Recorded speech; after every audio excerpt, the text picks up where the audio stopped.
What is going on, guys? I am Ashtray, and today I'm going to pick up the weirdest Ford I think I've ever seen.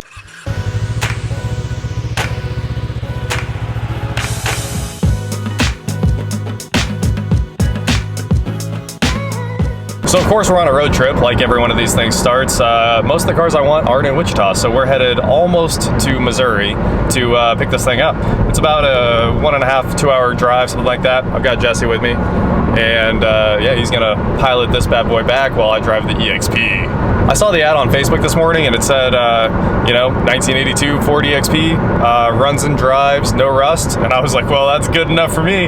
Messaged the guy, he said it would make it back to Wichita. So that's what we're going off. We don't have any other info, just a couple of quick pictures on Facebook Marketplace and a car that looks pretty cool. I'm not sure I've ever seen one of these in real life before. Hey, we are in Neodesha, Kansas. I don't think I've ever driven through this city before. Here, check out the views.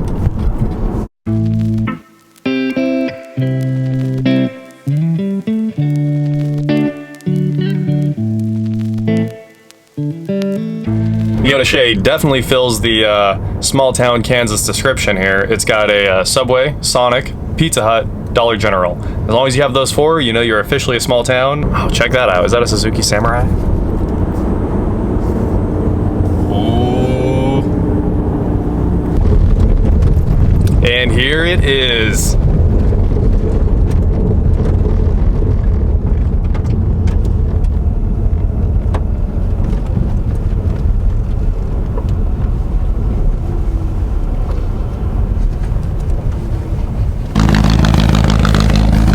In the car. Alright. It's up to you. Yeah. Alright, go ahead, dude. Check it out. We got some LEDs right here. Dude, I'll record it for you while you're driving. You know how to drive manual? Yeah, for sure. She'll take a little bit to warm up. Yeah, it definitely idles a little bit rough out of the hole here. Oh, yeah. But once she warms up, you'll have a good time. Nice. You want to take it on the pavement? I'm not too worried about it. How much gas do you think's in it? Because I know you got, you'll need to get it. All right, BB, right? Yeah. All right, thank you. There should be 15 of those in there for you. Let's see. Make sure it's good. Yeah, you better count it. This guy is known for screwing people over. Well known for showing up with less cash than I said. That's all it. Awesome. Yeah, man. I literally have about close to $3 grand in this car, so it looks. Enjoy it, brother. Cool. Awesome. Thank you so much, dude. Yeah. Have a good one. You too. I'm excited to get I got the Volt in the trade-in, right? Yeah. I didn't bring the title for that one, man. My bad. Yeah. I just got a key for you. It's time for the first gas stop with the EXP.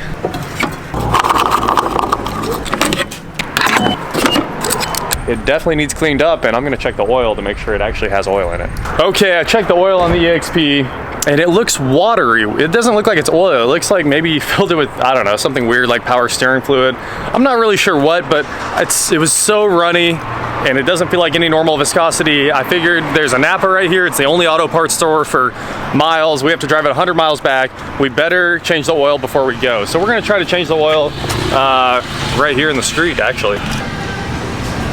How's it going?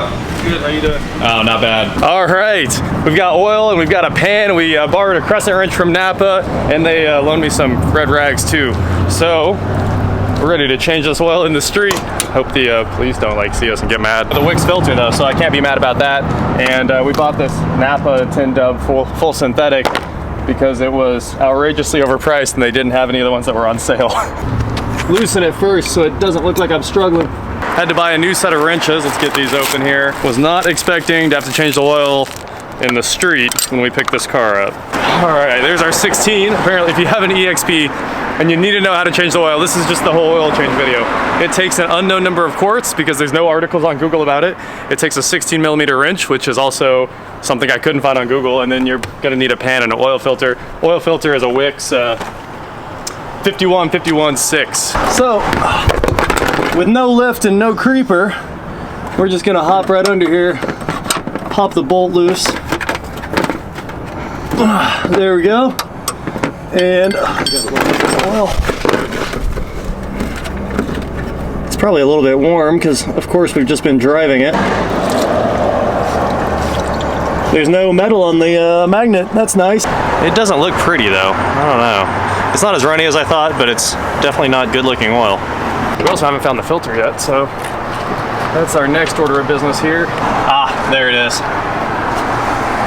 In the most fun location, hanging off the back of the engine.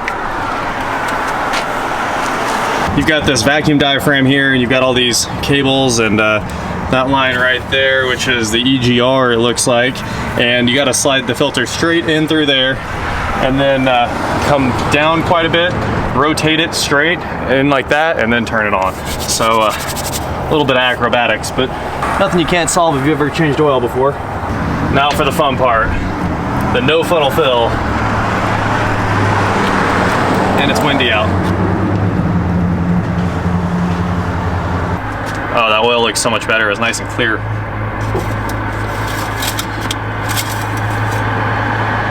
Perfect. Slightly over the fill mark. All right, that is how you change the oil on your 82 EXP. Let's fire the EXP up for the drive home here. Gotta pump the gas a little bit.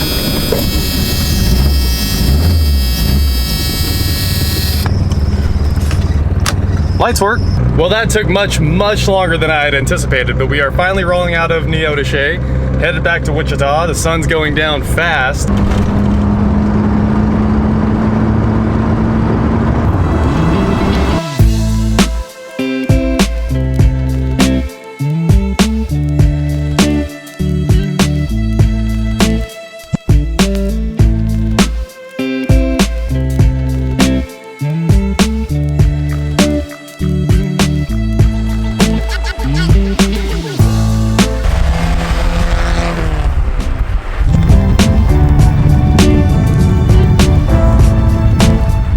Curbside oil change complete. We drove through a rainstorm. The car's pretty wet, it's dirty, but here we are with my 1982 Ford EXP.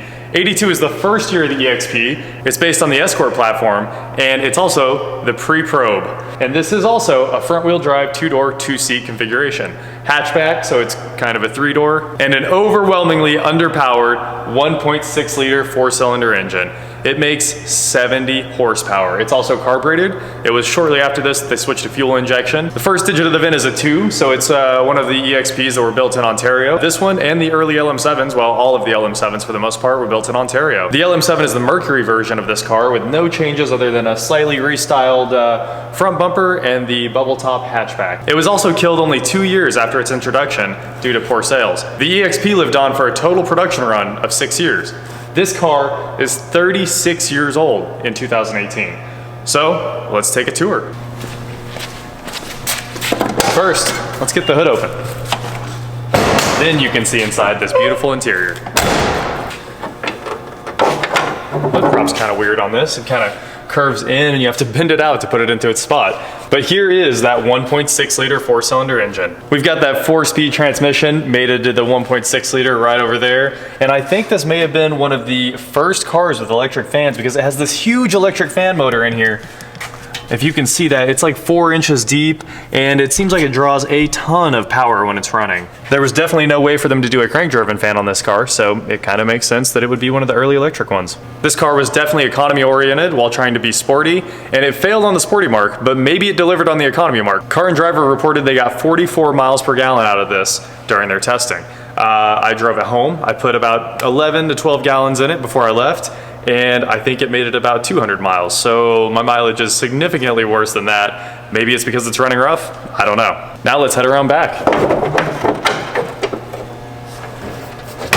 I'm not one to name cars, but this one has a name that I plan on sticking with. The Silver Frog. It just looks like a frog if it had a tongue, and those headlights look amazing. It seems like most critics actually hated the styling, but I am a big fan of it. Kind of fits into the Radwood theme and, you know, all the 80s love that's coming around now. I think it looks great. Okay, I've got some aftermarket louvers on this one, which make it look a little bit like a Mustang, and it definitely borrows a lot of styling from the Mustang, and honestly, the interior kind of looks like a Mustang as well, even with all of its Escort underpinnings. Get the hatch open here. In the back, we have a cargo cover, which was kind of a new thing for the EXP. I haven't really tested that out, but I bet it works. And we also have, get this, the factory owner's manual from 82 is in here, and it's in pretty good shape, actually. The pages are a little bit thin, but it's got, you know, advertisements for the shop manuals on the back and everything like that, printed in January 1981. It has bulb guides and things that actually help you work on the car, unlike today's manuals.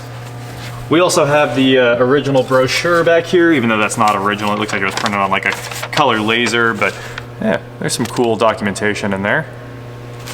It also says it gets 46 miles per gallon, and your mileage may differ depending on speed, distance, and weather, or, you know, if it's worn out and old. Now, the EXP floor pan is identical to the Ford Escorts, so it does have a slightly lowered roof line, but you can take the seats from the Escort and put them in the back. And a lot of people did that because it just has so much wasted space back here. I mean, you could put like an entire toolbox out of a garage. We're talking like a 56-inch laying down probably, or you could, I mean, I don't know. I don't know what you use this much interior space for. It's about the size of a minivan in the back. So you can put back seats in and your passengers can be a little cramped, but it does work out. The EXP does 0 to 60 in 12.4 seconds in stock form. I bet with 4 people in the car and, you know, 500 extra pounds, it probably does that in a solid 16 or 17 seconds. I also just realized there's that huge metal bar back there meant to keep the cargo from sliding around too much, but it's a giant flat area. The cargo definitely slides around. Also, I left all the junk from the original owner, and I didn't clean it out or anything because I'm saving that for the cleaning out the EXP video. It's coming up and we're gonna do a full detail on this. It is going to look new. We have to talk about these wheels because I think they look exceptional on the car. These are off like an early 2000s Ford Focus, and really they just look good. It's a bigger wheel, it's got nice open spokes, and it also lets you see the sort of depressing brake drums back there, and they're like this big, maybe a 7-inch brake drum. It does have power brakes, which were kind of a new thing in the 80s, and you know, this car was considered well equipped with its full instrumentation and power brakes and cruise control. That was actually a big feature for this car. And the front discs are, they were upsized to 8-inch, I think, so they barely fill the wheels out. Slightly bigger than the drums, and I can tell you it doesn't stop very well either. Let's hop inside the beautiful bloody guts interior of my 82 EXP. It's got this beautiful like burgundy-ish sort of mismatched leather, and then it has this nice black stripe here. And then when you close the door, the ergonomics of the cockpit in here are absolutely perfect. Your arm sits at the right angle, your hand falls onto the steering wheel, and somehow this cheap steering wheel cover that was on the car matches my watch. I think that's pretty funny. Here on the steering wheel, we do not have a horn. You can push on that all you want, it doesn't do anything. We do have the cruise control buttons, and cruise does work perfectly. The horn on the EXP is the turn signal and high beam stalk. You push in on it, and you get that nice horn sound right there. Behind the turn signal high beam horn stalk, you have the wiper controls, which work perfectly and are time adjustable right there. And the instrument cluster is very basic for having full instrumentation, as this is what Ford called full instrumentation. It's got a tach, a speedometer, a fuel gauge, and a temp gauge. And then there's a few lights up there to tell you if the high beams are on, if your turn signals are on, and if the e-brake's set. There's an auxiliary gauge panel down here on the console. We've got oil pressure and an amp meter, which just says D and C. I guess that's dead and charged. It could actually show the amps, that'd be pretty cool. We've got the door jar light and the washer fluid light. There's also a cigarette lighter right here. That actually works perfectly. I'm kind of surprised by all the electrics that work really well in this car. And below that, we have the ashtray. One of the few things on this car that's not stock is the Clarion head unit right here. It works well. And up here on the A-pillars, we have these RGB LEDs, which are double-sided taped to places all over the car, both A-pillars, under the dash. Somebody just really wanted RGB LEDs, but they did take the controller out, so you can't use those. We've got some fuzzy dice in the mirror because the license plate says fresh, and then there's a million air fresheners in here too. We've got this big JDM rear view mirror up here, one of those clamp-on ones that you probably get at AutoZone or eBay or something like that. And up here on the roof, we've got the map light, which pops down and swivels just like the one on the Mustang from this era. When you put it up, it shuts off. We've got a dome light right there and some sun visors that are basically just made out of like a sheet of cardboard covered in vinyl. They definitely feel cheap and are very flimsy. The digital clock on the dash was a standard feature on the EXP and was considered kind of a luxury option in those days, so it is displayed front and center and definitely grabs your attention. And just under the digital clock, we've got the climate controls. Everything there is standard except for the power rear window defrost, which is kind of considered a premium option in the 80s and was standard on the EXP. The rest of the console has the shifter for the 4-speed and the e-brake. There's also a little change holder down there and definitely a big mess from the last owner. There's basically nothing that can go wrong in the interior of this car though. The windows are manual, the locks are manual, the mirrors are manual, the seats are manual. Really, there's no electric motors to brake. Over here on the passenger side, we've got the EXP badge on the dash and we have the glove box. And that's about about it. There's really nothing in the glove box except for my receipts from Napa for changing the oil on the side of the road. And that is my 1982 Ford EXP, a very rare car these days. I'd say most of them were crushed, wrecked, taken off the road, but this one's all original and still fun to drive. I can't wait to get it cleaned up, get everything fixed, and go have some fun with it. So that is it for today, guys. Please like, share, subscribe, do whatever you want to do, and I will talk to you next time. And I got to give a huge shout out to Jesse for taking a bunch of his day to go on this 3-hour trip that turned into like a 5-hour trip here. And now we're gonna try to wash the EXP. All right, here it goes. We'll see how much this bad boy leaks for you all. Try to blow all the dirt off the tires too. I did roll my window all the way up. I'm hoping it doesn't leak too much.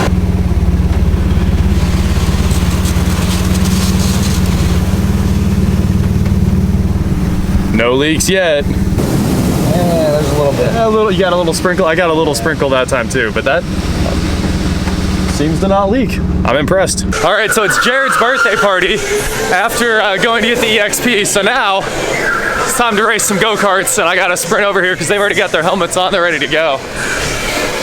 Gotta do it. Gotta do work. Dang, it's a legit birthday over here. You guys got everything. All right, let's do some racing.